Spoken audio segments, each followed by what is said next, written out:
don't think that's necessarily true, but I think that was the concern. And I think that the church tried to find as many legal avenues to hide wealth as possible. Is that legal? Yes. Is that what I would want my church to do? No, it is not. I would want my church to be transparent and to trust the members and to trust the reality that those of us who continue to pay tithing to the church do so not because the church needs money, but because we recognize that this is something we've been asked to do as a law of God. Mormonism with the Murph, where Latter-day Saint explores church history and the church's truth claims. Hello everyone, welcome back to my channel, Mormonism with the Murph, where Latter-day Saint explores the church's history and the church's truth claims. And I'm really excited for today's episode. We are having a panel discussion and we're going to be discussing the 60 Minutes video about the church, Ensign Peak, and the SEC fine. I have some special guests who are joining me today. I have Leo Winegar, Anthony Miller, Jim Bennett. Thanks all for joining me, guys. Thanks for having us. Yeah. Thank you very much. So all three of these guests, if you've been following my channel, I've had them all on. We've done interviews and discussions before. And I've been very much focused on my series on the Book of Mormon, church history. I've sort of been following what's been going on with the church, with the SEC fine, and then with the 60 Minutes, but sort of, it's kind of on my radar. But I've had a couple of listeners reach out, sort of wanting more of a fair, balanced sort of take on it, a discussion on it. I think there's different platforms that might have a different approach. Those who are maybe more critical or sort of giving the church a bit of a hammering over what's going on in the media at the minute. And then some that are more apologetic or strong believers are almost on the other extreme where they're defending the church at all costs. And this is just persecution and anti-Mormon propaganda. So I'm hoping tonight that we can sort of talk about the facts, share our different perspectives. I think all three of you are very thoughtful individuals who will have your own sort of perspectives and unique insights. So hopefully this will be a valuable discussion. But before we get in, talk about 60 Minutes, we'll just go around and very briefly, if I have any listeners who don't know who you are, just in 1 minute, who you are, relationship, background with the church, and if you have a channel or a podcast, you can plug that as well. So we'll start with you, Leo. Yeah. So a power statement, elevator statement, huh? We'll see if I can do it in 1 minute. 1 minute, I'm counting. I haven't practiced for this particular scenario, so we'll see if I can make it happen. So I've been through a faith crisis. It's been about 10 years. I was a closet atheist, and in 2017, after engaging with Mike Norton on his channel and repeatedly calling him a liar and telling him why he's a liar, I felt terrible about myself and the state of my life and being aggressive in my approach to ex-Mormons. And so I was praying and I felt guided to start, very specifically guided to start a group called Uplift Community of Faith on Facebook. And I'd never been part of a Facebook group before. I didn't know what I was doing. And I just felt guided and I clicked the buttons and created this group and invited my friends and family and said, we're going to talk about church history and try to provide a light, an alternative to these ex-Mormon spaces. And so I've tried to keep my feet in both places over the last 5 years or so, and staying connected with ex-Mormons who are open to discussing. And so I'm excited for this moment. Awesome. Great to have you. Anthony. Thanks for having me, Stephen. I grew up in the church. My parents joined the church when I was 3 years old. I grew up with a very McConkie, Benson, Packer, Hinckley, very orthodox kind of Mormonism. And the church worked super well for me, served a mission in Spain, had many different opportunities to serve, planned my life so that by my current age, I could retire and serve missions for the church. And a little bit over 7 years ago, our son came out to us as gay. He was 22 years old at the time. And I couldn't metaphorically shelf the implications of church teachings for our son. And so I went online to search for resources as to how I could support our son as a believer, but not believing that God would want him to live a life completely absent comprehensive love. And I stumbled across the Gospel Topics essays that weekend, couldn't make sense of them. Found Mormon Think, Mormon Stories, the CS letter, Fair's response to it over about 3 days with almost no sleep, experienced a very acute existential faith and identity crisis. It was triggered as I was reading the Race and the Priesthood essay, actually. And over the last 7 years, I got a lot of help from people, actually help from people like you, Leo, and Jim, as well as Mormon Stories and Mormon Discussion podcasts and Sunstone and other places. And what I've really strived to do is to thoughtfully participate in these kinds of discussions, even though I'm no longer a member of the church. I strive to support and help people where they're at, and hold grace where people are at. For people that may or may not know, I did a couple episodes with you within the last month or so. We did an episode about navigating mixed faith relationships. My wife continues to be an active, nuanced believer of the church, even though I'm not a member. And then we did an episode on my more naturalistic ideas of how the translation of the Book of Mormon came to be as well. People in the more post-Mormon community would have known me because I did my Mormon Stories episode in August of 2019. And then last year I did a TEDx talk called Thriving and Building Community After a Faith Crisis. And I have a podcast called Life After Deconstruction. I haven't retired, even though I planned my life so that I could, but I have semi-retired. I've dropped to half time. So I work half time. I'm a financial planner and a real estate developer in Montana. And then I travel and have conversations with people like all of you. So That's that's about me. Yeah, I'll put a link in where people can go to your channel, Life After Deconstruction. That's the name of it, isn't it? And That's yeah, right. Anthony's all about healing and growth and trying to build bridges after a faith crisis. So Jim, briefly just tell us who you are, relationship with the church, and you've got a new podcast as well. I think it's Inside Out, I believe. It is. It's called Inside Out. I'm doing a podcast with an old missionary buddy of mine named Ian Wilkes, who has left the church. He actually left the church while he was in a stake presidency and encountered a lot of opposition and a lot of people just sort of shunning him and cutting him out of his life. And he still has great affection for the church. He doesn't feel like he can be a member of the church for a number of reasons, but we thought we wanted to do a podcast where we discussed or just provided a model for how to have discussions with people who are inside and outside of the church. And so, yeah, I've been doing that. I entered this space when I wrote a response to the CES letter that has been fairly well received, but it's been very interesting for me because since I've done that, I have sort of entered these spaces where I've talked to John DeLynn and I've talked to Bill Reel and I've talked to a number of people who are outside the church. And I found that there is a real hunger for connection and communication between people on both sides. We really don't have a lot of tools to figure out how to deal with people who leave, and that can become very, very painful, particularly when you're in, as Anthony talks about, you're in a mixed faith marriage or you have children who leave, and suddenly we don't have a lot of good templates figuring out how to keep people like that in our lives. And so that's kind of where the podcast is going, and that's kind of where I'm devoting my time that my wife thinks I could be better used helping around the house and other kinds of things. It's quite fitting and timely with President Nelson's recent conference address as well, about trying to avoid there being contention and divisions and somehow have civil dialogue and build bridges even with people that we might disagree with on big issues. So that's great. I'll put a link in for that. So tonight we're going to be discussing the 60 minutes video.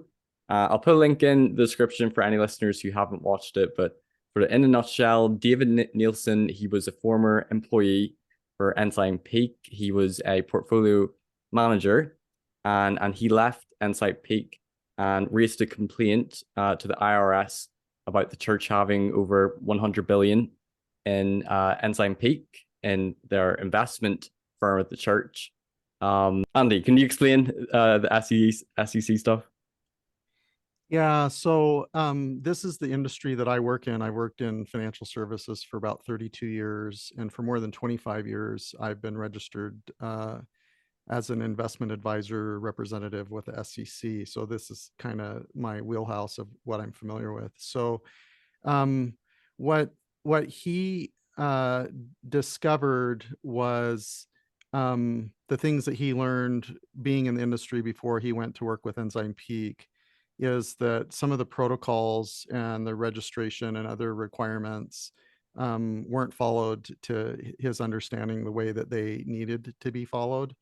And he was disappointed because he saw this accumulation of capital, but he only saw a couple distributions from Ensign Peak advisors, and the two distributions from the long-term investment endowment kind of thing were money that was transferred to Beneficial Life during the financial crisis and money that was transferred for the purposes of the mall. And so I think, my sense of his interview on 60 Minutes and from what I've read, he felt like it violated his moral values and his understanding of what the laws were with regard to taxes and securities requirements. And my understanding is that he tried to influence those regulations to be followed, but they weren't. And that contributed to him losing his faith and deciding to become a whistleblower. And when he resigned from Ensign Peak and he didn't resign with the intention of being a whistleblower. He resigned and then he ended up speaking with lawyers that indicated that he should become a whistleblower. So after he resigned, left Ensign Peak, then he decided to be a whistleblower. He submitted documentation to the Congress and to the IRS. And the Congress, the Senate Finance Committee hasn't really done anything with it, but the IRS takes a really long time to investigate things before they do anything. But along the way, what happened is the SEC got interested in it, and then the SEC contacted him and then did an investigation that took from, I think, 2018, 2019 until this year. And then what happened, it resulted in a fine. So in any event, because they had to report the total holdings that they had in investments and assets and file. It was 13F forms, but they created 13 shell companies to sort of hide or to keep the portfolio private. Yeah, if you're okay with it, I'll kind of explain what it is, because it's kind of complicated and a lot of people don't really understand what happened. So Stephen, let's say you were worth $300 million and you had the capacity to invest that money in stocks and bonds and so forth. The Investment Advisors Act is a law in the United States that came about after the Great Depression. And some of the regulations that relate to that law is that if you are managing more than $100 million,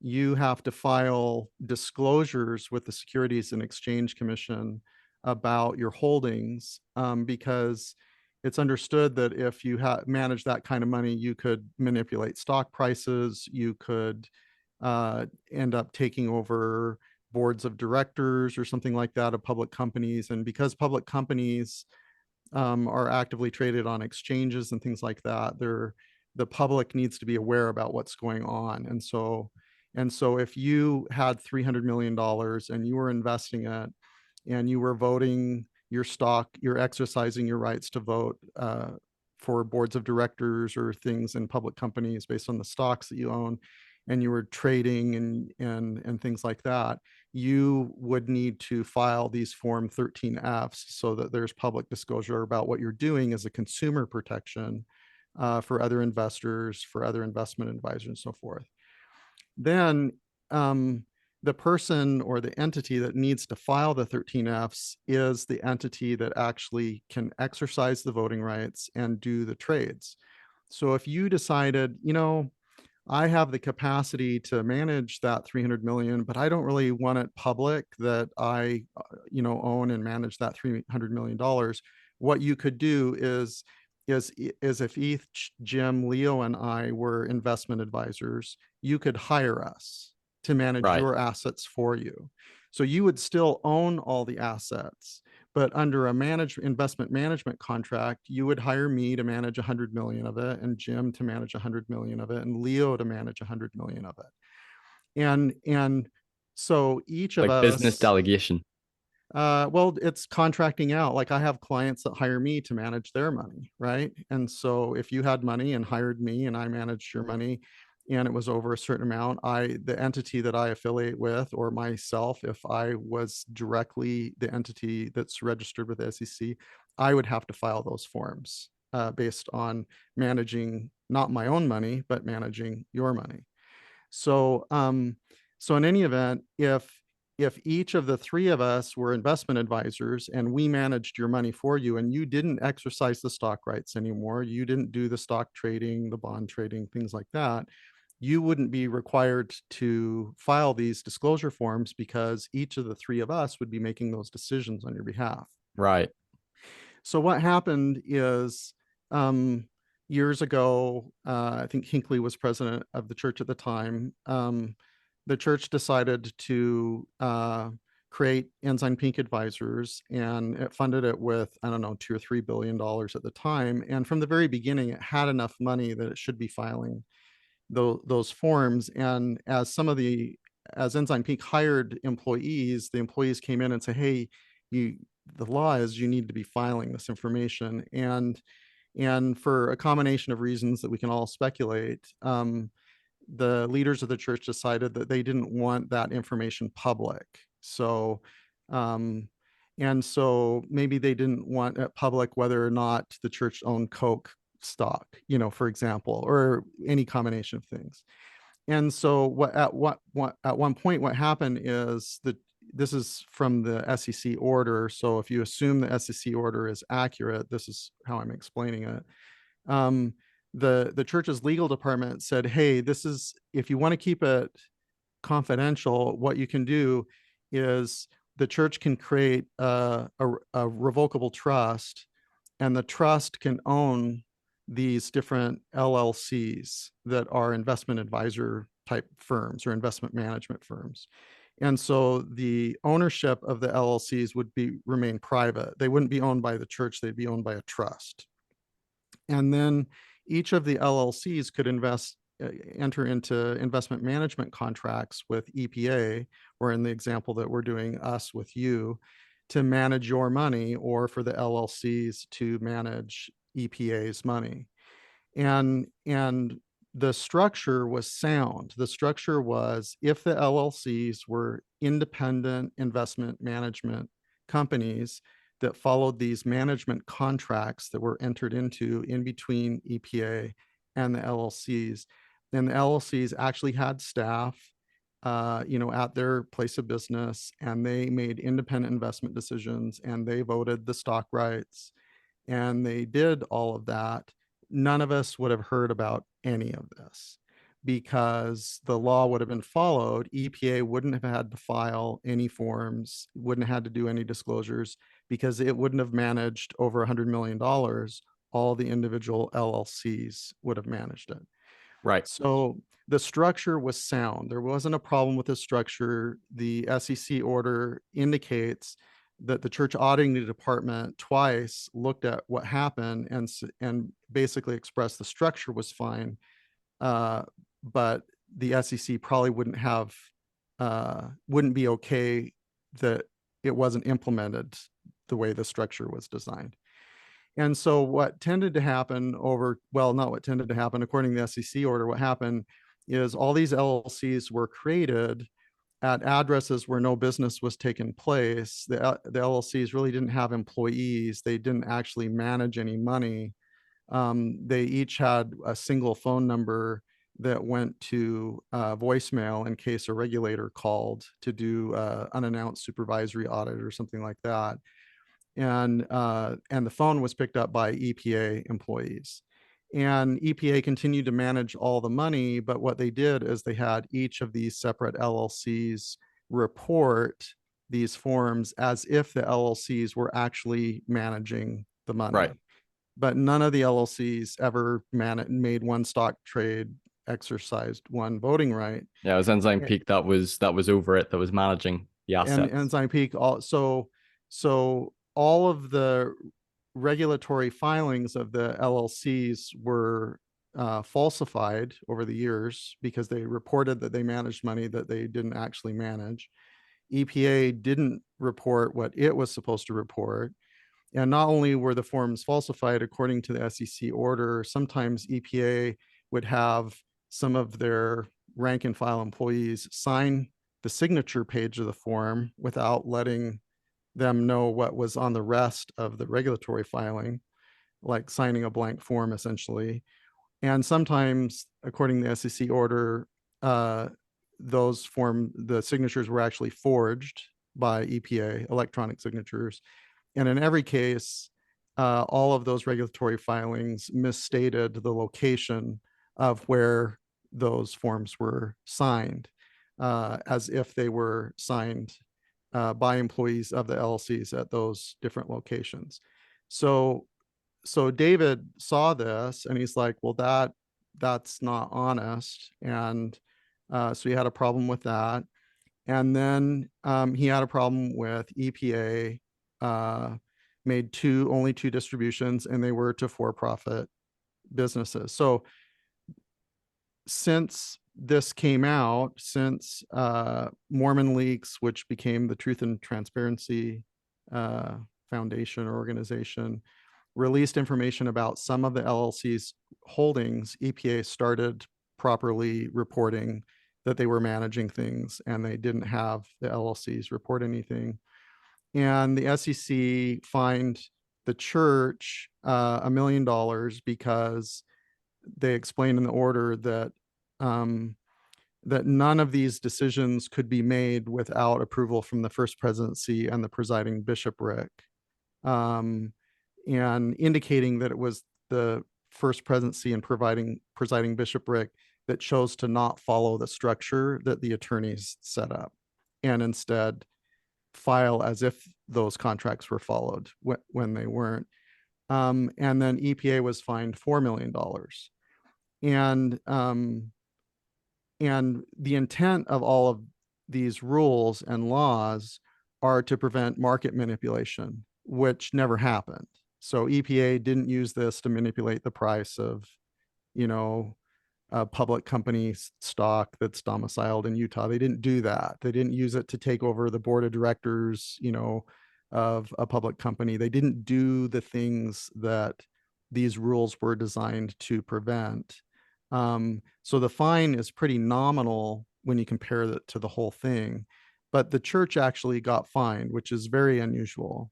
And they explained it was because the First Presidency and the presiding bishopric directed what they express is they directed that the structure wasn't followed, and EPA was fined for non-filing as well as these other things. So right. So what gets confused out there is, number one, this idea that they created shell companies and transferred assets to them. That never happened.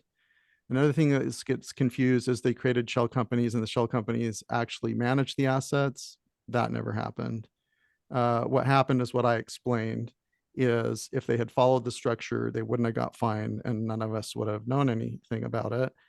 And then, since I'm on a roll, sorry, in the 60 Minutes episode, one of the members of the presiding bishopric was interviewed. Bishop Woodell. And yeah, and he was asked about these two distributions to for-profit entities, to the mall and to the insurance company. Yeah. And what he indicated is something that I had not heard before, but that he indicated that the money that was transferred to Beneficial Life was a loan. And if it were a legitimate loan as an investment, like making a mortgage kind of thing, or where they did risk analysis and there was contractual loan agreements and they loaned money to Beneficial Life. And then in the interview, he says Beneficial Life ended up paying back that loan over time. That wouldn't be a tax violation. That wouldn't have been a problem if it was a legitimate investment of Ensign Peak. Right. And he indicated that maybe David didn't understand what was happening. And it's true that if there was a legitimate loan made to Beneficial Life, then what David perceived with regard to that transfer wouldn't have been a problem because it would have just been an investment. And then what he expressed about the mall was a little bit fungible and not quite as clear. So like the money transferred for the mall, was it a purchase of equity in the mall? So they get rent and dividends off of owning shares of that entity. He didn't explain whether that was the case or whether the money transferred to the mall was a loan. If it was just a transfer to a for-profit entity, that could end up being a problem. But if it was actual investment in equity or a loan, then it could be okay.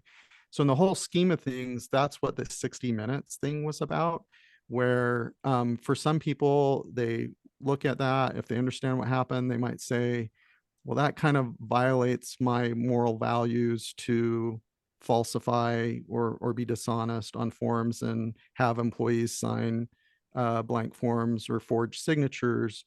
And then other people might say, well, in the end, no one was hurt. They did this because they believed God wanted them to keep things private, and they paid the fine, and now they're filing the right forms. And then there are people that want to find reasons to be really angry at the church that got a lot more upset, about what happened. And that's kind of the big picture. So sorry for the long explanation, but That's great. I wanted it to be clear. This is what happened. And so.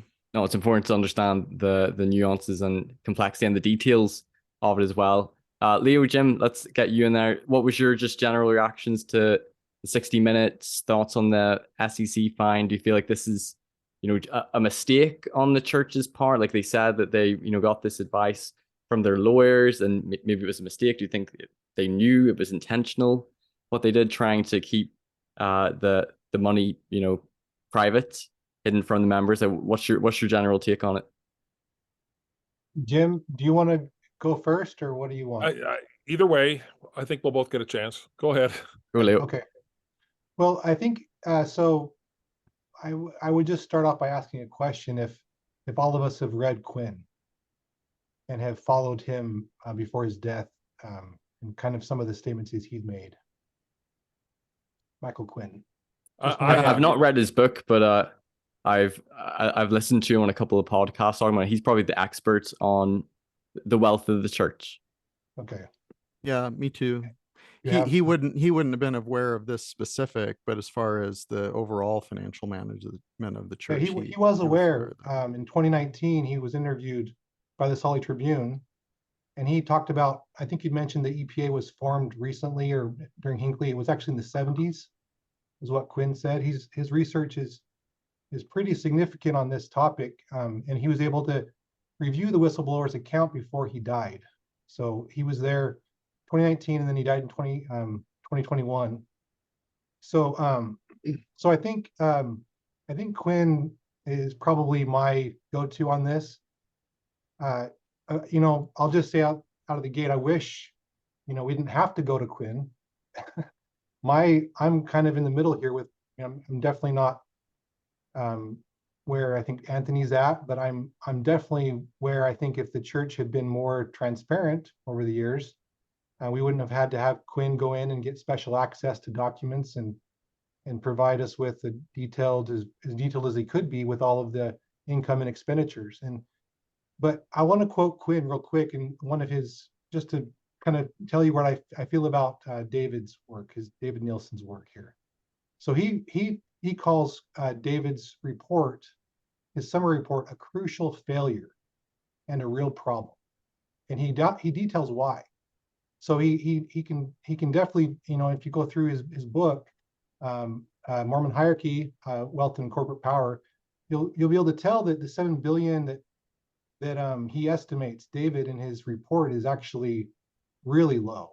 And he's also, and he doesn't want to talk about motivation. He actually explicitly mentioned that in this interview, this Mormon Land interview he does with the Salt Lake Tribune. He doesn't want to talk about motivation, but he does explain exactly why David is an unreliable source. And I'm just going to throw it out there to both of you. If you would rather take someone's word that maybe appears to be motivated by this potential fee that he could actually get something from the IRS, or would you take someone like Quinn, who was excommunicated? Would you be able to kind of weigh and, you know, and look at both of their opinions and see? For me, Quinn is way more reliable. It was before a year before he's going to die. His health wasn't great, and he was sharing all this information, and he wrote this book, and he wasn't there to sell his book. He knew he was not going to live a lot longer. He was not in good health. So I just don't think, a lot of what Quinn, especially the expenditures. So David, in his report, he underestimates quite a bit any expenditures that would have gone out from the different. And the reason why Quinn says in his interview is it's because of the compartmentalization of all these different investment firms. So he talked to some guy, he said in 1974, some investment manager that he'd met at a party in Manhattan, and that he got really good information about how the church under Eldon Tanner had set up this approach to compartmentalizing all these different investments for this reserve fund that was set up back in the 40s, and then continued to grow since the 40s. And he said that someone like David, who was not the CEO of this of EPA, wouldn't have all the information about expenditures and that sort of thing. And he actually mentions in his interview, Mormon Land interview, that in 2006, he looked at the expenditures for a lot of these different countries, over 100 countries, and in Britain, which is an industrial country, not a I guess a third world country would say, would be a developing country. It's definitely an industrial country who has plenty of socioeconomic benefits. He said that the church paid $500 million to Britain, and that hundreds of other countries, more than 100 other countries who are developing countries, who would need money, would be given cash and other in-kind benefits. So all the welfare stuff that David is not understanding. And so the expenditure, so we have more tithing. He underestimated the tithing, 7 billion. Very unlikely that that's accurate, according to Quinn. And then on top of that, all the expenditures, way more than he estimated. Not only cash, but also in-kind donations. And so for me, I appreciate some of the information that came, so the change that our critics caused. So I'll address this and I'll turn it over to Jim. I am actually grateful for a lot of our critics who do correct us, right? And I've learned a lot from critics over the years. And I think I wish we had more of a check and balance inside, that it was more internal. I would love more of that. I think that would be great, but I'm not in charge. So I'll say that I am grateful for some of this criticism, but I'm also sad because it's taken his doctorate, right? That this David guy knows. And so many people who are out there talking about this issue have not read Quinn and have not listened to his interviews. And if you want to have a more clear picture of what's happening here, you should definitely listen to that and read him. So I'll pause. Thank you, Leo. Jim, share us your thoughts, your take on this. I think I'm somewhere in between both of those different takes. I have read Quinn. I did listen to his Mormon Land interview where he talks about the fact that we're underestimating the amount of wealth, both that the church takes in tithing and that the church pays out.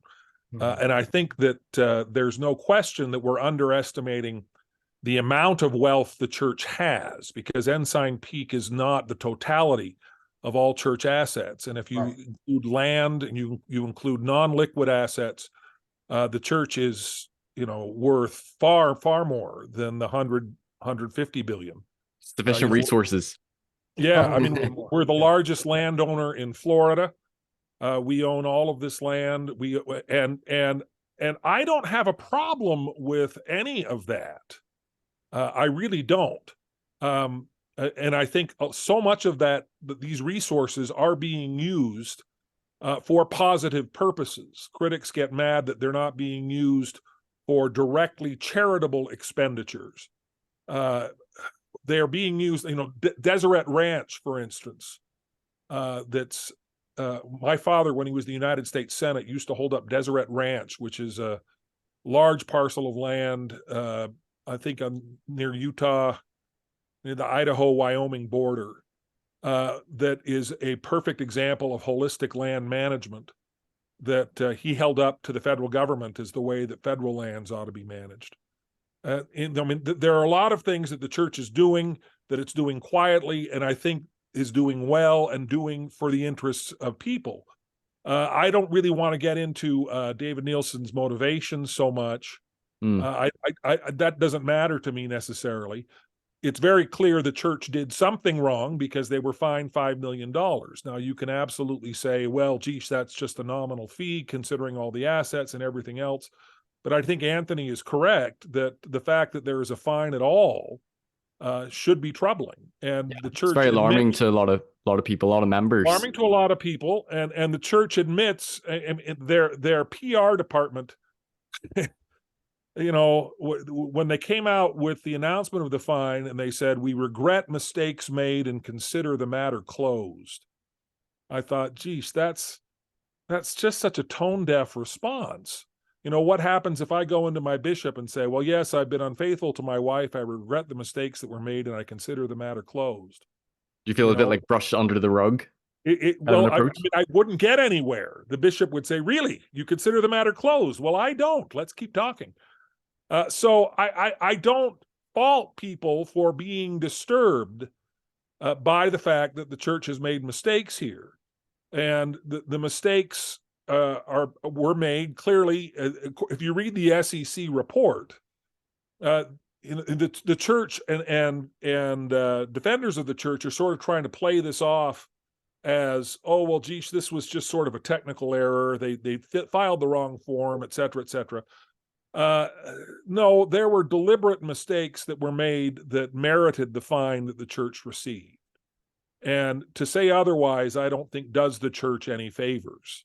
And I hope I'm not coming across Jim as saying that. I didn't get to that No, point. I don't think you are. I don't think Okay. you are. And I think you're making excellent points about the fact that Nielsen is underestimating the church's wealth and the church and what the church brings in.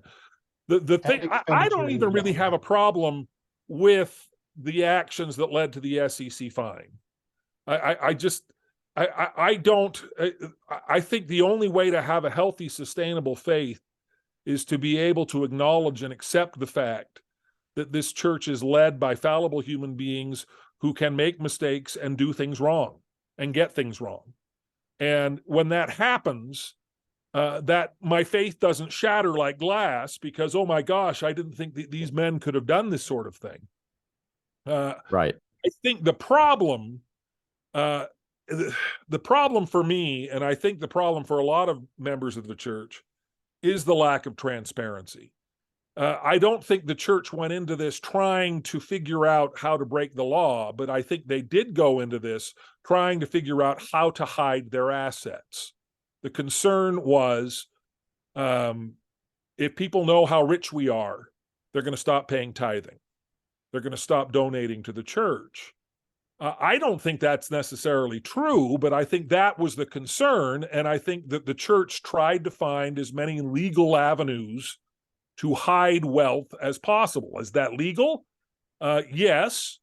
Is that what I would want my church to do? No, it is not. I would want my church to be transparent and to trust the members and to trust the reality that those of us who continue to pay tithing to the church do so not because the church needs money, but because we recognize that this is this is something we've been asked to do as a law of God. But I wish we would have all of the information in front of us to be able to do that. And I wish the church would make the case on that front rather than try to downplay the amount of wealth we do have. And I understand also where that instinct comes from. I'm the great grandson of Heber J. Grant. And my father tells the story of Heber J. Grant going to New York City and going to Wall Street and trying to float bonds to keep the church afloat when we were days away from default. This was in really bad financial times during, was it really 40s, bad 50s, financial close to times. bankruptcy? Right. I mean, that has been, the church has been on the precipice of total financial collapse multiple times, and far more recently than a lot of people realize. So I can understand the kind of, okay, now we're doing better. Now we're on solid footing, but that mindset, that Depression era mindset, if you will, is still there.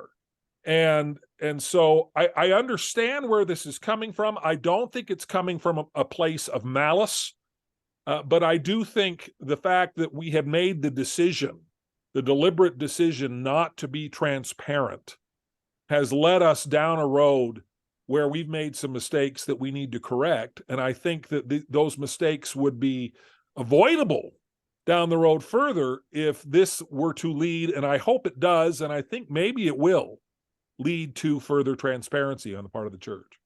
Right. I think Quinn would agree with you on that part. He talks about that. Yeah. So I have a couple thoughts. One is if I did what EPA did, it would be a career-ending event for me. I would lose my licenses, all my professional designations, certified financial planner and other, they would all be stripped of me. No other investment firm would ever hire me. It would be a career-ending event to do what they did. And so I can hold a lot of grace that David saw this happening and that violated his values of they're convincing people to sign a blank form to lie about how it's done, right? So I can hold grace for that. But like I mentioned earlier, if the distribution to Beneficial Life was legitimately a loan, then he got that wrong. And if the distribution to the mall was an equity investment or a loan, then he got that wrong. And like Leo had mentioned, there are some other things that he got wrong too. So he had some information. He had some information about things that were blatantly dishonest. But my understanding is that he resigned and quit before he became a whistleblower. So I don't know that that was his primary motivation. I would say that someone like him with an MBA, his experience, he at the minimum should be making $350,000 to $600,000 a year in the Intermountain West with his kind of skill set. And if he was in New York City or San Francisco, he'd be making $800,000 to $1 million a year. So if he you don't think money's his motivation? I really don't sincerity, think he was concerned. Yeah, I mean, when I watched the 60 Minutes interview, I hold grace that he's sincere in how he views things. And I also think that the presiding bishopric member probably was correct that some of the things that David had a problem with, he didn't have the full picture. And then I also, from the SEC order, what they did, I would have resigned from a firm that did that, because it was just dishonest. So, and it was against the law, and it'd be a career-ending event for me. Now, you guys three are active believing members, so I'm like the odd 3 against 1 here. Yeah, but I do want to comment on a few things that Leo and Jim were talking about. Now, first of all, since the existence of EPA became more transparent, we've seen an increase in humanitarian and charitable distributions from the church, right? It approached $1 billion in the prior fiscal year. And in the end, I hold grace that it's very common for leaders of the church to have held an apocalyptic view in the past. There's this saying that since Jesus was around, every generation believed that the end times would happen in their generation, right? And I think that probably has been the case over the existence, of EPA as well. And so a concern about saving money for a rainy day, or how they saw tithing receipts drop during the financial crisis, or things like that, or this perception that there would be massive growth in the church and money would needed to be fund that. Like, I hold grace for all of that. In the end, my view as a post believer, but holding grace for, I think, their motivations. So Packer's talk, the mantle is far, far greater than the intellect. Basically, for those who have read that, he had a problem with historians that gave transparency of information that could be used by critics against the church. And his conceptualization, Packer's conceptualization, was that historians should present a faithful narrative, almost like an attorney is representing a client, to present the best foot forward. And my sense is that has been a common theme or understanding of leaders of the church, is that we want to protect faith, we want to protect heritage, and so we don't want to be as transparent because we don't want to give the ammunition to our critics, and we want to bring people unto the version of Christ that we believe in. I think that has been the case. I think that with the internet and now the gospel topics essays and saints and things like Ensign Peak coming out, I think transparency is becoming more, and I think it's a good thing. Like Jim would say that it's a good thing and so would Leo, that the gospel topics essays are out, and that this increased transparency is a good thing. And one of the reasons I think it's a good thing is I believe that the $100 to $150 billion will end up, in the 60 Minutes interview, the presiding bishopric member said it's doubled and it'll double and it'll double again. I think that will happen. I think with this transparency, the church will do annual humanitarian transfers and impacts of $1 billion to $5, maybe even $7 billion or more per year. And it will really change the world if the church is doing that kind of thing. And I think that's something that is admirable. And so the byproduct of all of this thing that we're talking about, I think, will probably be a net benefit for the world and for the church, because I believe that $5 to $7 billion a year is going to end up going in humanitarian aid and make a difference in the world that it otherwise wouldn't have if David Nielsen hadn't been a whistleblower and if this information hadn't been transparent. So in the end, it will be a good thing, is my view. As you think good things will come of the transparency, the whistleblowing, and more humanitarian aid may be donated as a result of this. I want to sort of put a fine point on this. Do you see that this was an honest mistake by the leaders of the church, from, taking the legal advice of lawyers? I recently got a fine from Her Majesty's Revenue and Customs, and it was an oversight on my part not filing my tax return, self-employed tax return. I was a student for part of the year, and I was under the impression I wouldn't have to file a tax return because I didn't earn over X amount, but I was sort of misinformed about that. And, I got a fine. So part of me thinks, should I extend some grace? Was it an honest mistake? It seems like maybe there are some things intentional to try to hide the portfolio.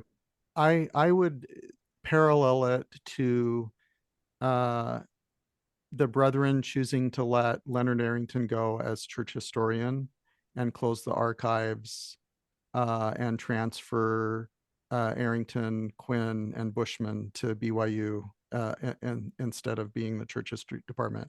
I would equate it to that. So it was an intentional thing, I think, to protect faith, because Packer and some of the other leaders of the church believed that's what needed to be done back in the Arrington years. And I think this is a similar thing that my opinion is that since Eyring has a doctorate of business and an MBA, and he's the financial guy, he probably was more of the lead person than Monson or Uchtdorf was during the Monson years.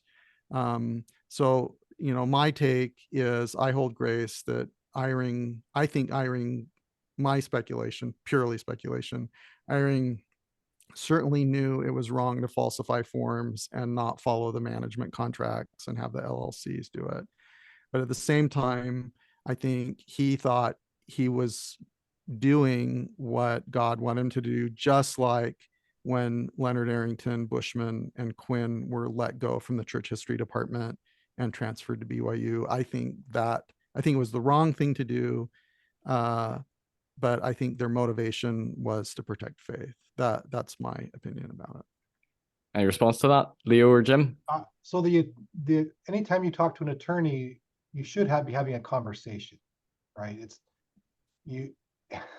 If you're letting attorneys just run things, it's going to be a problem. So I'm not going to say I can place blame on fully on the first presidency or on the attorneys, but I do know that it's a back and forth. So, and there's a lot to manage, right? So they're going to see something like that cross their desk, and it's probably one of the many hundreds of things they have to deal with during the week. And it's something they've created an automation for it.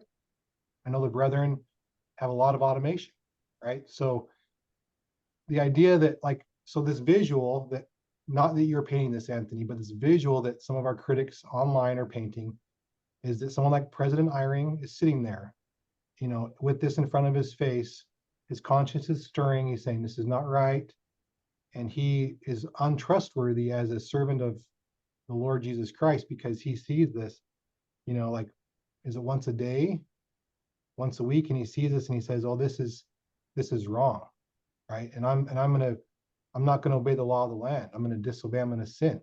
So this imagery, I think we need to make sure we're not saying that, because these men, while they are trained, they're very intelligent. There's a lot of automation, and there is this conversation between lawyers and the brethren, and they have a lot to manage. So I'm not going to say just a little, it's the case is closed, a little hand slap. I think they do need to learn from this. I think it's important, but at the same time, I have a lot of grace for these guys, because I've met some of them in person, and I know this is a character question, right? That's what you're getting at, Murph, and that's what we're talking about. This is a character question. Are these men dishonest? Black or white? Are they dishonest? Are they motivated by fear to protect the church and themselves and their image, or their own wealth, their own pockets? And I've had some experiences with the brethren. I don't know if you other gentlemen have, but I have met them in person, a few of them. And I saw one time years ago. This is a quick anecdote, but this is where I'm coming from. Okay. So I was in the doctor's office in Salt Lake. It was about 15 years ago. President Nelson was in his 80s. And he walked in through the door, sliding glass door, and sat down in front of me for a checkup. He's in his suit and tie. He drove himself there to the doctor's office for a checkup. A world-renowned heart surgeon of a multi-billion-dollar corporation. Okay, he wasn't there with his entourage. He wasn't driven there. He sat down by himself, waited his turn like everybody else in the waiting room. And because we arrived about the same time, he walked out at the same time as me, and I saw him walk to his car in his suit and tie to go back after his break from all of his meetings, to go back to the church office building and continue to work, right? 24/7. And another character question is, these guys, if they accept the living allowances that they get, probably a little more than 125 now, maybe 150, that is less than more than double less than the other employees that we have at the church make. The highest paid employees make more than double of what President Nelson makes. So to protect the image of the church, yes. To protect faith, yes. But to line their pockets, to boost their egos, nah. These guys are pure and good and wonderful men. I know them, and I know that's who they are. I've seen it. So I just need to make sure that's clear where I'm coming from, and I've seen that. I know that Quinn's his research backs that up. These guys are not interested in money for themselves. If they're wealthy, it's because, they've got some family and friends maybe help them out when they need it. They got some benefits, but it's not a lot of money that they're making. So I'll pause. Well, thanks for that, Leo. I would agree. I mean, I've had plenty of opportunities to meet with the brethren. I know many of them personally. We had a guy in our ward, Patrick Kieran, who is wonderful when he speaks from the pulpit, but when you meet him in person, he's even more wonderful. Up close, he's everything you would want a church leader to be. I think trying to sort of indict church leaders over this is kind of a fruitless exercise, because you end up, I can tell you all kinds of wonderful stories of the brethren and how they're good men, and I think they are good men. I think they're also men. And I think that the decision was made long ago that we were not going to be transparent. And I think that decision was made maybe for good reason. It was made, the judgment was, okay, this is going to be helpful to the church to not be transparent, to not reveal where our finances are going and how we spend our money.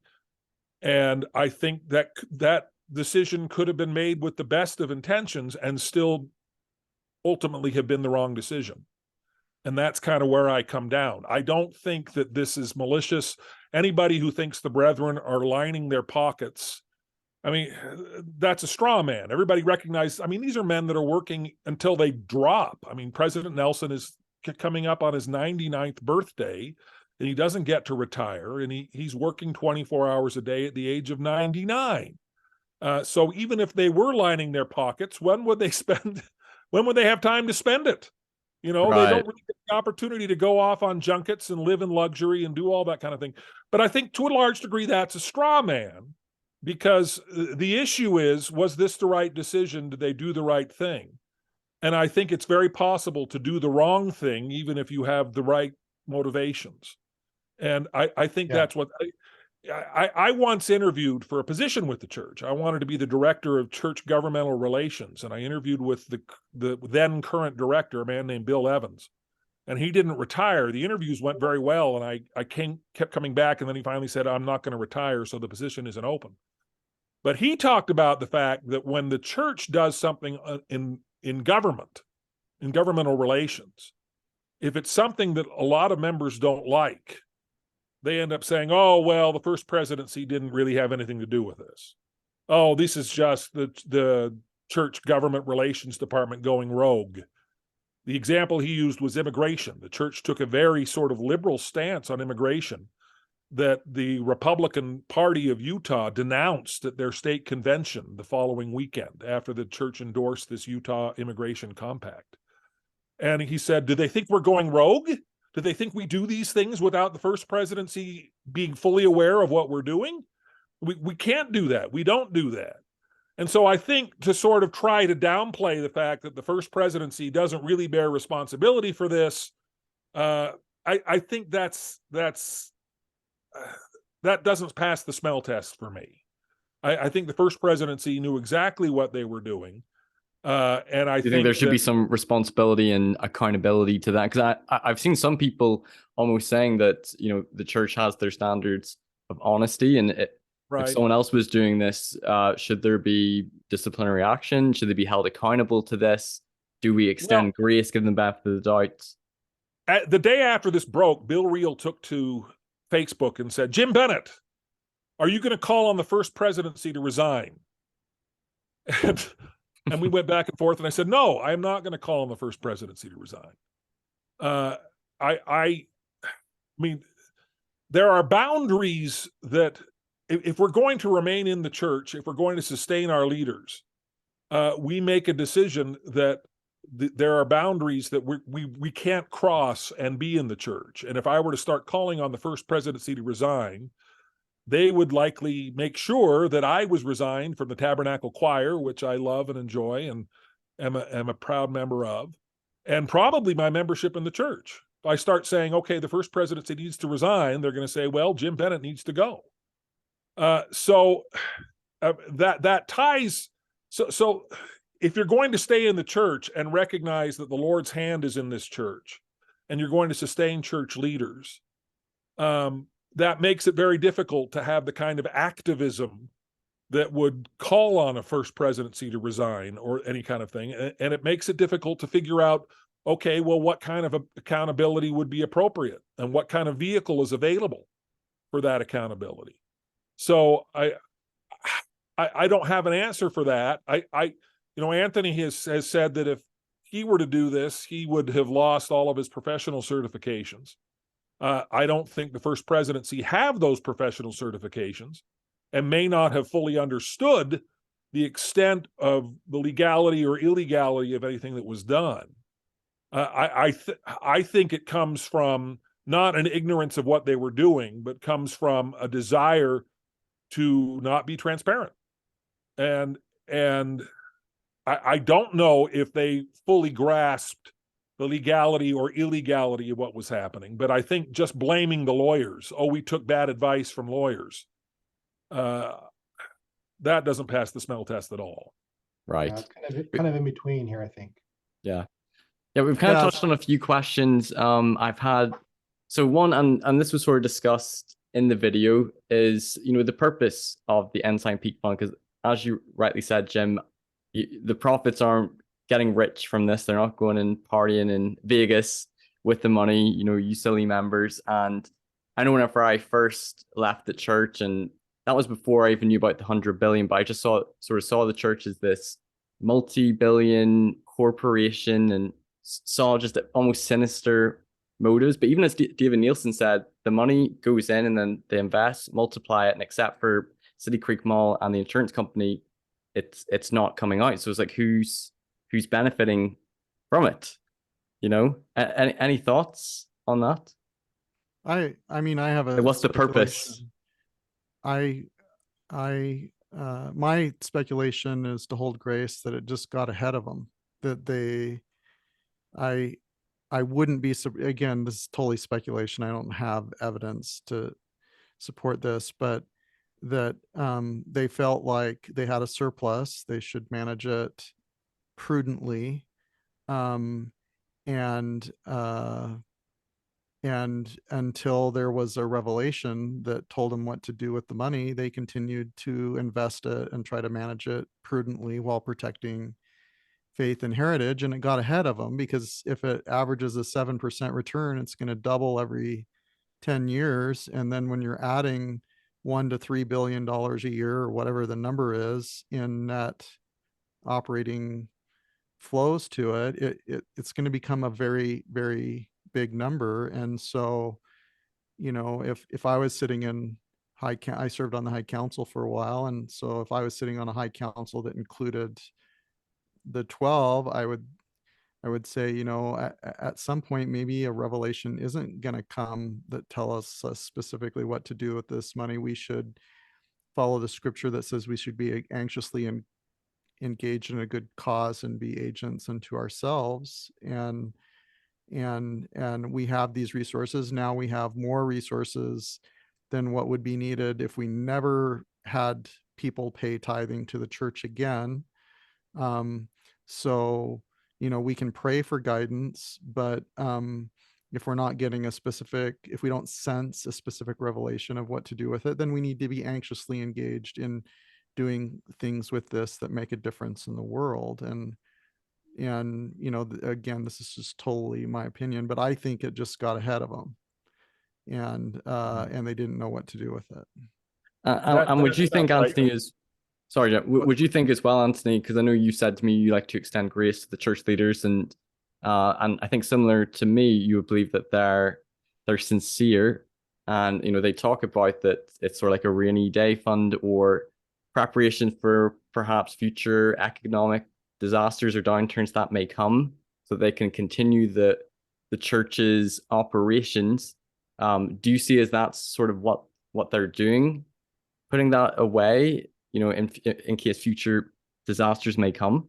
So a well-diversified portfolio has components to it to account for any circumstance or situation, right? And so, you know, a wealthy family that's worth $100 million, they're going to own farmland, they're going to own commercial properties, they're going to have rental income, they're going to own stocks and bonds, they're going to own guaranteed fixed interest accounts. They're going to own things so that if there's a Great Depression, or if a shock event like a nuclear bomb goes off in Orlando, or a September 11th, or whatever situation, they're going to be able to navigate those difficult times. And the church has that. The church has farmland, it has rentals, it has other income, it has these financial assets. So if you just look at the financial assets in a vacuum, that doesn't really work very well. Kind of like what Leo was referring to, as, you know, Quinn talking about, you know, the overall wealth of the church and what it does. The church can navigate pretty much anything. I would even say the church probably could navigate an apocalyptic event like a global nuclear war. Like, it probably could survive that, you know, kind of thing. And so you just basically get to a point that you need to make a decision of what are you going to do now that you have all your bases protected. Just like, you know, if someone saves enough for retirement and they have more than sufficient for their needs, even if inflation is high and taxes are high, in the end, some of the money is going to get inherited someday.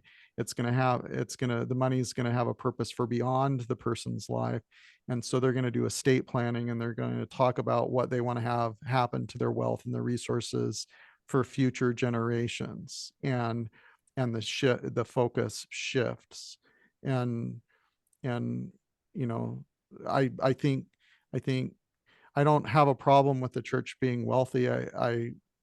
I just would fall back on that, being anxiously engaged in a good cause and doing something with it now that it's public and transparent. Even though critics are going to give you a hard time with it, the right thing to do, I think, is to make a meaningful difference in the world with it. That's my opinion. And this sort of leads to the next point or question. I'd love to get everyone's take on this. Is, I think in some ways the church, you know, investing, multiplying its resources, having, like, you could view it as a savings account. Like, I have a savings account. You can see wisdom in that, preparing for future economic downturns that may happen so that they can continue the mission and operation of the church. And if you look at, you know, the story of the multiple of the talents, multiplying their talents, in some ways you can see that this is sort of a good thing they're doing, like maximizing and preparing for future events. But then there's this tension of, when you look at Jesus' life, he was very focused on helping the poor and the needy, you know, to the rich young man, like, give all that you have to the poor, come follow me, don't hoard on earth treasure. And, you know, there's that tension. Like, on the one side, you could say it's wise and it's good that they're multiplying the wealth that they have, but then should they be doing more ethically as a charity, giving more to the poor and needy? I'd like to get maybe Leo, Jim, maybe weigh in on that sort of tension between multiplying their talents and investments, multiplying their resources, and then should they be giving more of what they have? So we don't have exact numbers. This comes down to a trust issue for me. And the expenditures that Quinn estimates at, you know, in his research are far beyond what David is stated. Just the cash stuff that we do, and then there's all the in-kind stuff, which is like all of the welfare, right? That's like a separate arm of the church that it's just, you know, it's probably, my rough guess would probably be in the tens of billions of value. Okay, and that's not something we've been talking about. Yeah, that's tracked monetary value, like all the service rendered. It's an enormous amount. It's astronomical, right? And so all of that's in kind that goes directly to church members and welfare, and then also beyond that, it's like the actual distribution in emergency situations that we're doing. So it's huge amount. It's way beyond the 2 billion, since whatever, you know, he calculates, he estimates. And Quinn explains that the trends in his book that he outlines, it's very clear. So I can't say, so my dad worked for the church for 40 years. Okay. And he's asked me not to share too much about his situation, but he actually helped in the 80s, late 80s, as a financial advisor, as an analyst, and helped in a lot of ways, I would say, in his role to help grow the wealth of the church. And so he was close to a lot of the people at the church, people that are on the council, the disposition of the tithes.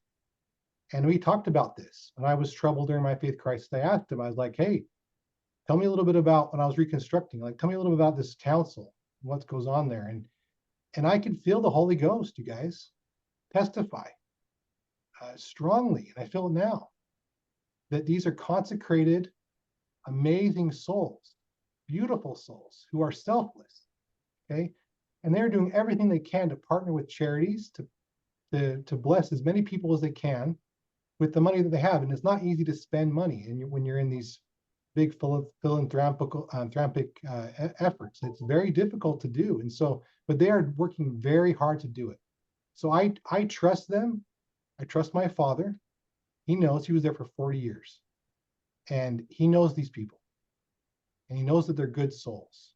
And they're not in it for themselves. A lot of them take pay cuts to be there, to work for the church and to help. And many of them are just volunteering. So I can't judge the brethren and the other general leaders in saying that they need to do more. I'd like to see transparency, but from my experience, my dad's experience for 40 years, I know, I have a testimony that these are wonderful, good humans that are working very hard day and night to bless as many people on the earth as they can. And so hoarding money and the straw man, Jim, it's not a straw man, Mom. It's not a straw man. It's all over the internet. People saying that the brethren are motivated by this money. They do. It's all over. And Yeah, so it's they're a not legitimate concern people have. They're not motivated by personal interest out of money. I mean, some ex-Mormons are saying no, that they're more motivated by ego. Like, I want people to stand up for me when I walk into a meeting. There's that narrative, but there's a lot that say burn it down. The brethren are motivated. They're getting this money somehow. All the benefits, they talk about all of the benefits that they get. So. I'm agreeing with you on that. I mean, I think the brethren are good men. I think the brethren are believers. You know, there's a lot of stuff on the internet that, oh, these guys are just secretly, they know the church isn't true, but they're just doing a fraud. Yeah, I don't believe any of that. I think these are good men. I sustain them. I recognize that they are trying to do the right thing. They are decent. When I say it's a straw man, I'm saying that's a different discussion from my perspective. I mean, the fact that they are good, okay, the fact that they want to do the right thing, doesn't mitigate the fact that what happened, particularly with regard to the SEC fine, was wrong. Yeah. And there was a frank admission that mistakes were made, although they weren't willing to sort of say who made them. Or I mean, but to me, the issue isn't. If the debate is whether or not the brethren are good men, I'm going to be in 100% agreement with you that the brethren are good men. Yeah. And I think anybody that tries to make the argument that they're doing this to be rich, I mean, it's just a silly argument to make. It's a nonsensical thing. And yes, there are critics of the church that want to burn the whole thing down. Though, Jim, it's constantly implied. It was implied in the 60 Minutes interview. Constantly, it's all over. I mean, certainly critics of the church believe that. I don't believe that. Okay. I don't think the facts bear that out. I mean, I don't think it's really a matter of opinion. The idea that the brethren are doing this in order to line their pockets cannot be justified by the facts on the ground. But all of that said, I don't think it does the church any favors to say, okay, well, the brethren are good, we can trust them, and let's not learn anything from this. No. You know, yeah, don't question or be concerned. Exactly what we've been doing. Blind trust. No, not blind trust. No. No, yeah. because there was a failure here. There was a mistake here. There was wrongdoing here. Yeah. Done by good people with the best of intentions. But there was a systemic problem here that I think we ought to solve, that we ought to fix. And just saying, well, the brethren are good, isn't enough to say, well, okay, the brethren are good. Let's work with them to get a system that's good too, to get a system that doesn't break down, because the system broke down here. And I don't know that it does any good to try to pin blame on one person or, one of the members of the first presidency or whatever. That's not of any interest to me. That may be of other interest to other people. It may be of interest to critics of the church to want to bring the church down. But to me, the interest is, okay, we made a mistake. We did something wrong. How do we avoid doing that in the future? How do we do better? How do we repent as an institution? And institutionally, I think we would be far better off if we were far more transparent with how we spend our money. We are learning institutionally. Anthony points out the firing of Leonard Arrington or the moving to BYU. We are learning institutionally that transparency is the only way to go with regard to our history and our doctrine. The Joseph Smith Papers project is one of the most remarkable projects of any institution of this size in terms of demonstrating transparency for who we are and for the doctrines.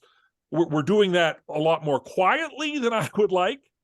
A lot of members are not aware that the Gospel Topics essays exist. They're not aware that the Joseph Smith Project exists. Some of them read the book Saints and all of a sudden are floored when they discover things about polygamy that have never been talked about in Sunday school but are in those books. But, we are learning as an institution that we no longer have a choice as to whether or not we can be transparent. We keep acting like this is a choice. Like we can do this, maybe we should or maybe we shouldn't. In the age of the internet, these kinds of secrets just don't hold anymore. David Nielsen's just one whistleblower, but the day is coming when we're going to have the kind of transparency that the church right now is resisting financially. And it would be much better if we were to have that day come because the church has decided to open up rather than they've been forced to open up by a number of events. And so far that's where we're going now, but I am hopeful. Anthony says that eventually this is going to be a good thing for the church, and I think that's true. I think it's encouraged. President Oakes's talk in 2 conferences ago, where he outlined the almost $1 billion in direct humanitarian aid that the church spent. We wouldn't have had that if it hadn't been for this whistleblower. I don't think he would have given that talk because there wouldn't have been a demand for it. But now the church is now saying, okay, you want us to do good things in the world? Here are the good things in the world that we're doing. And I think that will continue to accelerate. And Leo, I think you make a great point too. The church, there's so much that the church does that doesn't show up on a bottom line of a spreadsheet. I always tell the story when my daughter was injured in a skiing accident and left partially paralyzed from the waist down. My ward rallied around us in a way that was just overwhelming to me. I mean, at the drop of a hat, we had the entire ward in our house and they were cleaning our house. They were remodeling our house to make it more handicapped accessible. We had more lasagna than we knew what to do with. We didn't have to cook a meal for months on end. I mean, and that doesn't show up on the Ensign Peak balance sheet, but those kinds of acts of service, I don't know of an organization that can do that better than the church does. There are probably many that can do that maybe close to the same level, but we take a back seat to no one when it comes to the kind of service and the kind of resources that just appear at the drop of a hat in ways that are not reflected in these public balance sheets. So I have great confidence in the goodness of the church. I have great confidence in the ability of the church to do good in the world. And I have great confidence in the brethren and in their goodness. And so none of this, at least for me, should be taken as me trying to indict any of that. It's to say, okay, the facts of this specific case show us that here's an area where we're falling down, where we've done something wrong, where we need to improve. And rather than berate us And rather than, call for heads to roll, I think we should now be calling for, okay, how can we improve? How can we be more transparent? How can we avoid this kind of a mistake in the future? That's where I am. It sounds to me like everyone's sort of in agreement about there should be more transparency. The church doesn't have a legal obligation to disclose its finances, but I think ethically, do we feel like there's an obligation? Do we think that the results would be positive if they were transparent about their finances? It seems, it was brought up in the interview, secrecy versus being confidential. And is it the fear that members might be troubled if they know about the church's wealth and finances? He brought up that every member might have an opinion how they should be spending, how much should be spent on, the mission of the church, missionary work, temples, how much going into savings, being invested, how much in humanitarian aid. Everyone's going to have a wide spectrum of, what's the right amount. Everyone's going to differ on that. So I have a few thoughts on that. So, if I could go back in time and speak with the brethren and share with them the results of letting Leonard Arrington go and kind of closing the archives and what they did, with the September 6th and those times and where we're at today. I mean, I think the better approach would have been to been more transparent back then. But I think everyone here would agree is that while it's not the only triggering part of a faith crisis, a significant component of a faith crisis is a trust crisis. To feel like they haven't been transparent, and so I feel lied to, and so I've lost trust. So there are people like me. I lost my faith reading the Gospel Topics essays. I know people who lost their faith reading Saints, or Bushman's book, or Charlie Harrell's book, This Is My Doctrine. And there are some people that certainly have lost their faith over the increase in financial transparency that's come about because of that. And so I think there are growing pains. I think the right trajectory is to be more transparent, like Jim mentioned, the Joseph Smith Papers Project. Like, there are going to be growing pains. There are going to be people who feel a loss of trust, but it's inevitable. That's the right thing to do. That's the direction to go. And so some people are going to feel a loss of trust. And so that's the first thing, is transparency is the trajectory that, and some people are going to lose faith over it. Because if it's hidden and then there's a whistleblower, people can be suspicious of there is an intention to keep it hidden. Yeah, and critics are going to, and critics who are still in a binary black and white thinking thing are going to say, see, I told you, they're just all dishonest, and it's just much more complicated than that. But the second thing that is you need to know that the leaders of the church are getting criticism on all sides. So like Leo mentioned, to deploy assets, you have to, he didn't use these words, but he was expressing, that to deploy assets for humanitarian and charitable purposes, you have to develop an infrastructure for that. You can't just like all of a sudden overnight donate $7 billion a year. Like, you have to have an infrastructure to make sure that that's done.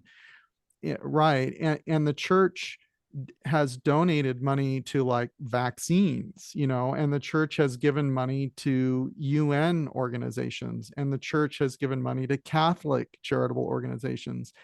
And there are right-wing people in the church that are super angry and upset, and they're going to lose their faith over that, right? Because they think anything that has to do with the UN is Satan or something like that. So the trajectory, this is like an impossible herding of cats kind of problem, is that you've got all of these different people inside and out of faith, progressives, conservatives, and everything in between. And I see that we're moving towards more transparency in history and financial matters, and hopefully in the future statistics. So they report sacrament meeting attendance instead of 17 million people on the rolls, including people that are 105 years old, supposedly. but I think the trajectory is more transparency, but there's going to be problems because people aren't going to be happy across the spectrum. And You can't so please everybody. Everyone's going to have different you opinions can't. and Yeah, where should spend the money. when they donate 5 billion a year someday to humanitarian efforts, and some of it goes through the Gates Foundation, a lot of members are going to be really upset because they think Bill Gates is Satan, right? It's just going to be tough along the way. I don't envy the position that they're in. Those are a few of my thoughts. That's a good joke, but it's true, Anthony. Yeah. Oh my.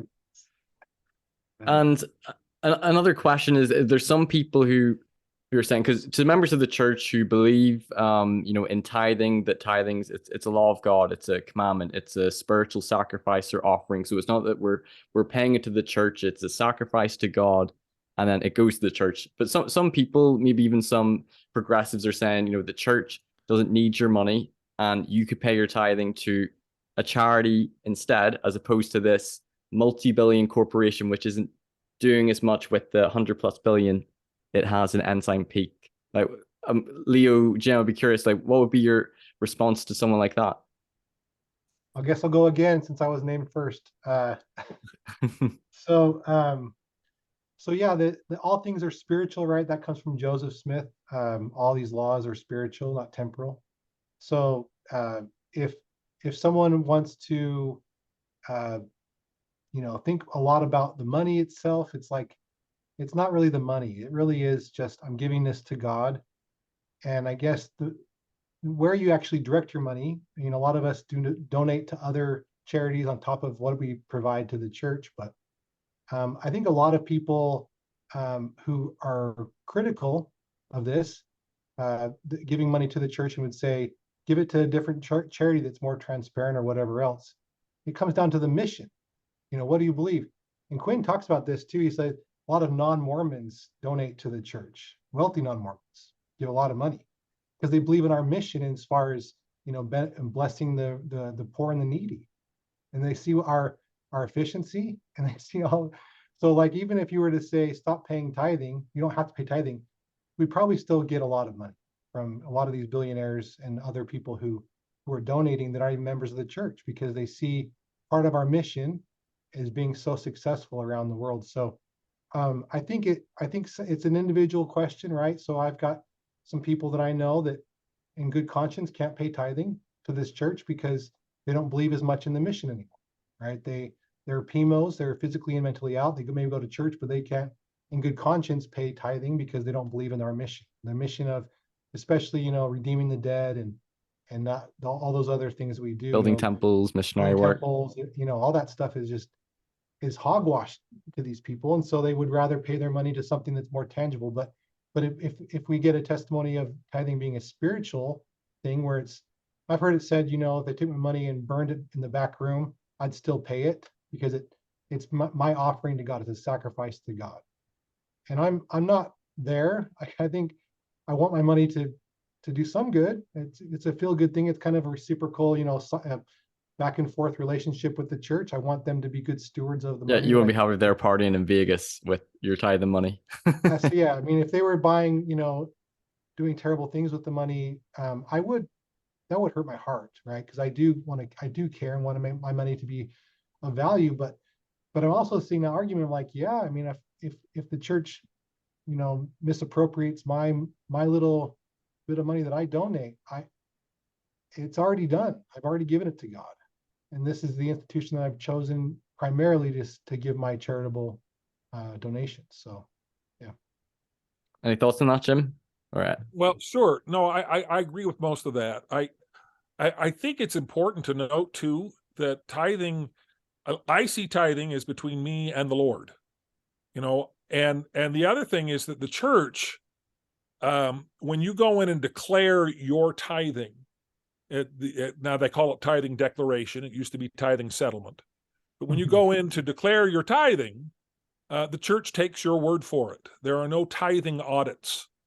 The bishop is constrained from asking follow-up questions. Well, is this on your gross or on your net, or on your increase, or exactly how did you arrive at this figure?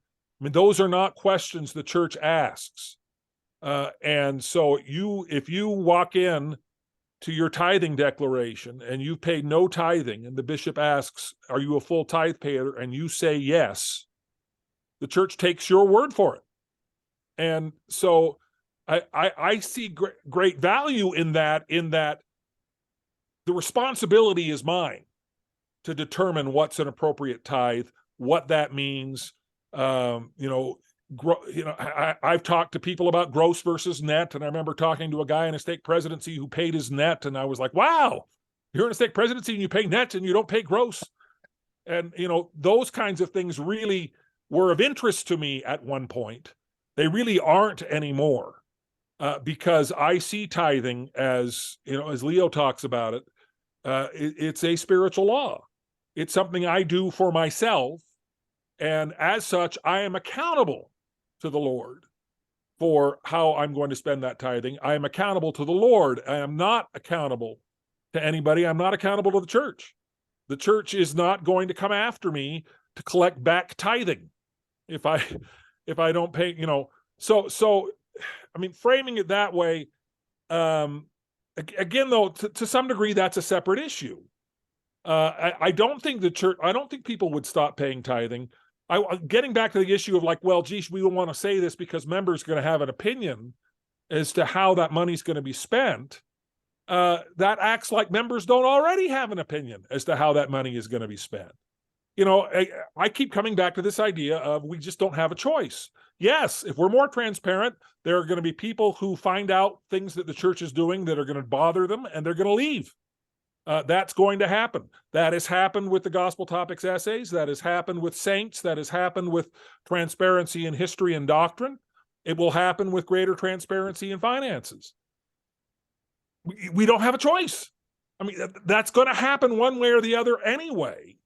The idea that somehow we're going to be able to keep a lid on information in ways that are going to protect members from themselves from having faith crises when they discover things they don't like, that's not a sustainable organization. Long term, that just doesn't work. Long term, we really have no choice but to do what is right and let the consequence follow. And the consequence that's going to follow, to some degree, is going to be people leaving their faith. But I think one of the other consequences that follows from that kind of transparency is reestablishing the kind of trust that Anthony's talking about, or at least not losing that trust from somebody who grows up and then all of a sudden discovers late in life that Joseph Smith used a rock in the hat to translate the Book of Mormon, or that Joseph Smith was married to young girls. I mean, the kinds of things that spark faith crisis because they feel like, geez, I was never told this, and therefore I have to leave. Transparency means that the people who are going to leave over those kinds of issues are going to leave, but a number of people that leave not necessarily because of the issue themselves, but because they felt lied to, because they felt things were hidden from them, because they felt deceived. I think you'll see less of that the more transparent the church is. So every time we have these discussions and I hear church leaders talk about, well, we're nervous. Remember, I had a conversation with somebody about the new book by Paul Reeve called Let's Talk About Race in the Priesthood that Deseret Book has published, that says, for the first time in anything that's close to a church publication, it says the priesthood ban was a mistake. It says that with all clarity, and it's published by Deseret Book. That's not necessarily the same thing as published by the church, but it's close enough that the church recognizes that this is a legitimate point of view. That's going to drive some people out of the church when they find out that the church made a mistake like that lasted 125 years. But the flip side to that is, it to me, I mean, when I read the Race in the Priesthood essay, I loved it. I went, finally, we are admitting to things. And even the Race in the Priesthood essay doesn't go as far as I wanted it to go, because it never quite says this was a mistake. It comes right up to the line on that, and it never quite pushes across the line. But every time I see that kind of transparency, I applaud. I love it. I embrace it. I want to see more of it. And I think ultimately it's going to be painful. There will be growing pains, but ultimately it's the only way the church can go. This is the way, to quote The Mandalorian. I just don't think we have any other way open to us if we want to be true disciples of Jesus Christ. Amen to Yeah. that. I think transparency, openness, it's going to be better in the long run. Anthony, you have a comment? Yeah, I mean, I mentioned earlier that I grew up with a very rigid, as an older Gen Xer, McConkie, Benson, Packer version of Mormonism. And in that version, the doctrines were eternal and never change. Theology doesn't change. Policies might change, but it's hard to, I think even Oakes has suggested that it's hard to discern, or maybe Bednar, the difference between a policy and a doctrine if it comes from the leaders, as terms of it being a revelation. And in deconstructing the version of Mormonism that I grew up with, I found out that it was very different than the version of Mormonism that my wife grew up with. She grew up more with a David O. McKay version of Mormonism that her parents raised her basically as a David O. McKay Mormon. And I was raised as a McConkie Mormon. Less fundamentalist and more maybe flexible. Yeah. And so I think some of the growing pains are I don't think when we study church history, there haven't been theologies and doctrines that haven't changed. They do change, and certainly policies change. And I don't think there's any reason why. I mean, when we look at the history of the attribution of meaning to tithing, it has modified and changed over time. So I don't think there's any reason why over time the attribution of meaning to tithing couldn't change and say, if just like if the greatest commandments are to love God and to love your neighbor, and some would say it's the same commandment, it's the same thing. Tithing is something between us and God, and to be charitable and donate to things that make a difference in the lives of others can be just as much tithing theologically as it is having it filtered through the church before it goes somewhere else. I'm not saying that's going to happen. I'm saying that there's room for theological and doctrinal changes, and there can be less brittle versions of Mormonism than the version of Mormonism that I experienced growing up. It ended up being brittle for me. It wasn't as flexible as my wife's version. Right. Well, guys, I think this has been a really good, balanced discussion, about the SEC fine and 60 Minutes and church's wealth. I think we acknowledge that there's been, some mistakes on the church's part. There should be some accountability and maybe learning from mistakes made, but also on the other hand, it's not that the church is the bad guys and they're villains, and there's more nuance here. There's more of a balance, and I've really appreciated your different perspectives and insights. I might just give each of you maybe just any final thoughts you want to share on just this topic, church finances. Do you validate those people who are really struggling, have concerns over this? Should we be concerned over this? And what is there any changes that you would like to see? Positive changes. Maybe we start with you, Leo. Yeah, so I think you asked a couple questions there. I'm gonna see if I can remember everything. So I'll start with the changes. I have said this in private with a few people in our little group that we have, that I would be happy with greater transparency. I think 1 or 2 page summary financial report.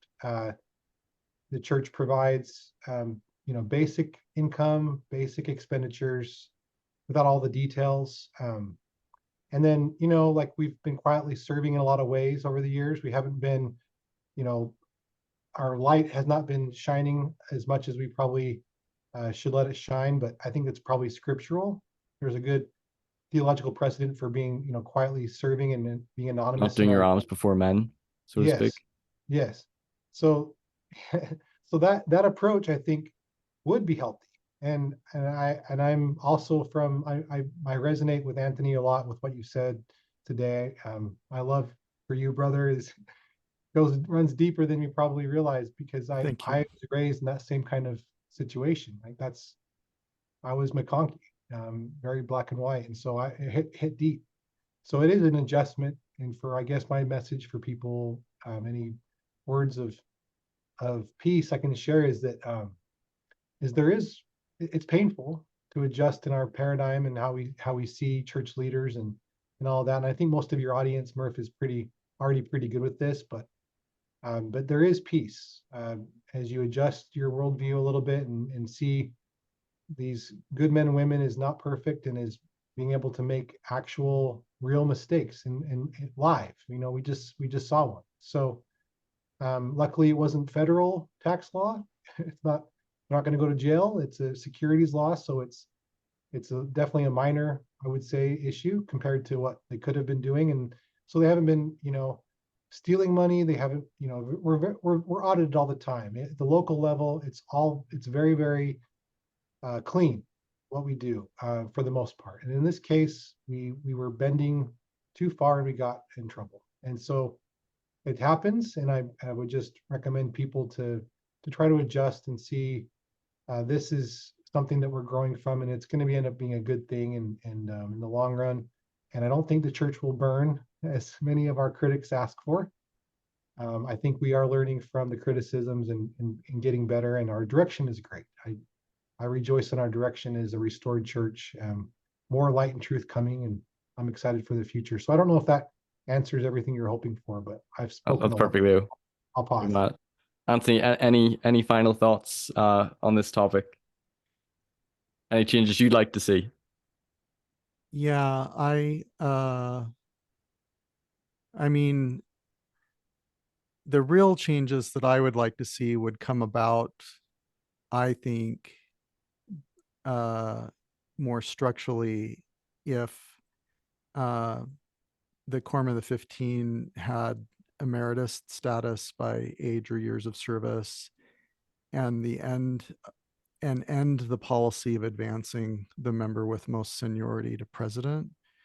I think if there was turnover like that, so that I think that human beings can only experience so much change, like cognitively, during their lifetime, and if you imagine, like, President Nelson has seen, like, just think back of what existed before there were iPhones, right? And here I am talking to someone in Ireland, Texas, and Utah over my iPhone camera, right?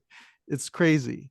And I think a lot of the issues in the culture of maybe being more defensive or really focusing more on protecting heritage, uh, I I think if the church grew to be more transparent and there was more turnover, I think a lot of the issues that we're kind of talking about would be helpful uh, going forward. But the church is going to do what it's going to do, and I think the tipping point or the turning point happened quite some time ago, and the internet and social media and us being able to have this kind of conversation has put us on a trajectory that there will be more transparency in the future. And the versions of Mormonism that were more brittle might not endure. Um, but like Patrick Mason says, in his fair talk, he said sometimes the truth cart got overloaded, and some of the criticisms of the church or of a version of Mormonism that he doesn't think is sustainable, but it's not the only version. And I think that's the general trajectory. So I think over time, even being a former member, a non-believer, I think what you're doing, I think what Jim's doing, and a lot of what Leo does, I think are very admirable, even though we all have very significant disagreements on a lot of things. I think the trajectory is overall good. I would like to see more transparency. I would like to see more conversations where people are leaning into difficult conversations with people who have differentiated points of view. I think we need to do more of that and be better at that. I love what Jim's doing with Ian. And like I mentioned earlier, I think in the whole scheme of things, what happened with Ensign Peak, getting the wealth of the church getting away from them, I think it'll end up actually being a significant positive impact to the world, because I really do believe it'll be $5 to $7 billion and more per year that are going to make huge differences in the world. You know, I don't know if it's like cure cancer kind of thing, but it's going to make a big difference in the world. And I think it'll be a net positive.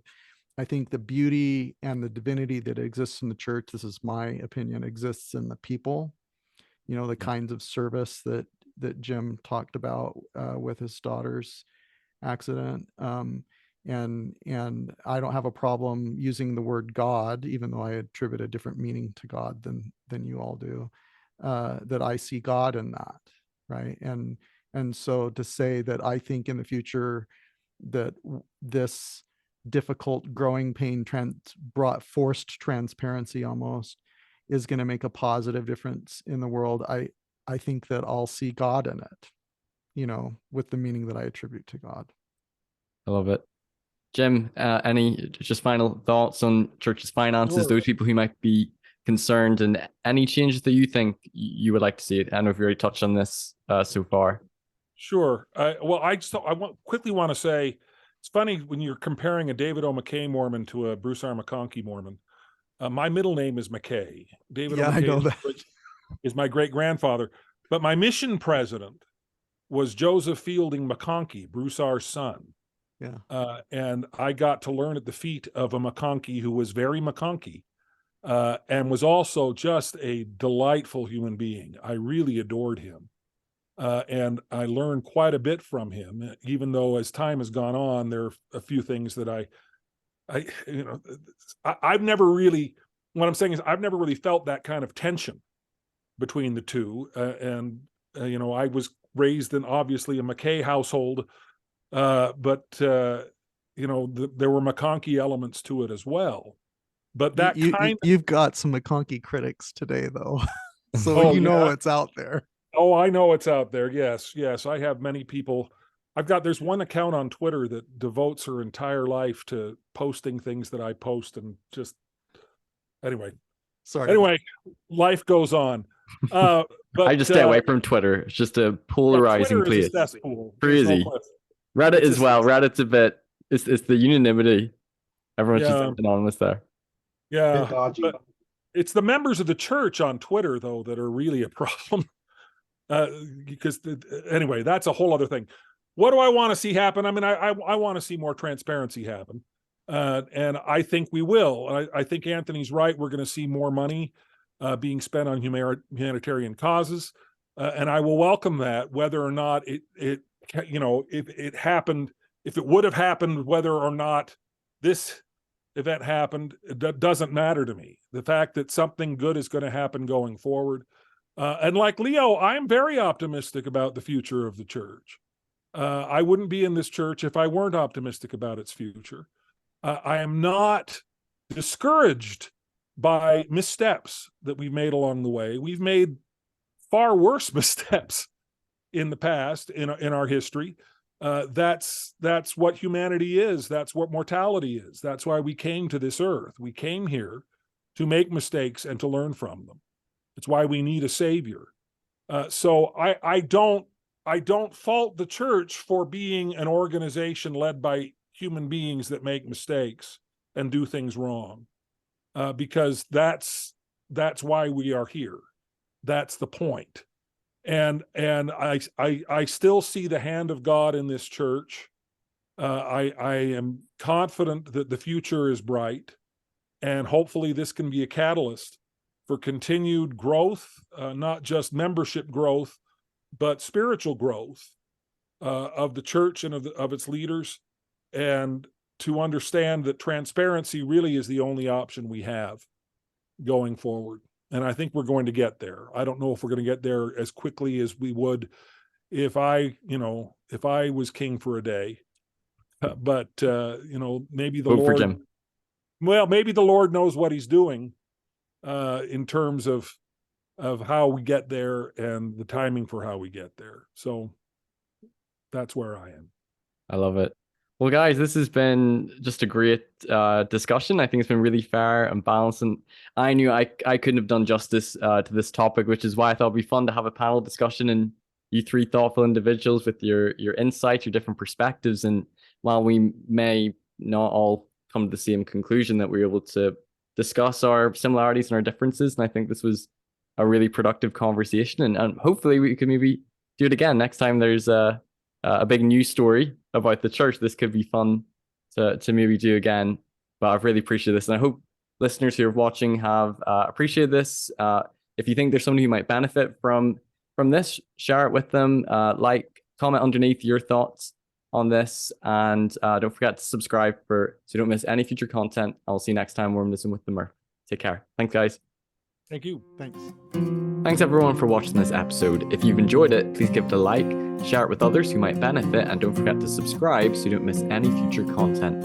You can also listen to these episodes on podcast form on Anchor or Spotify, and you can follow me on Facebook, Instagram, and TikTok. Check out my website for more content, personal blog, and more. And if you care to donate to support me, you can via my PayPal or Patreon, or through the website. And you can also give donations via YouTube through Super Chats. Thanks for watching Mormonism with the Murph. Take care. Bye-bye.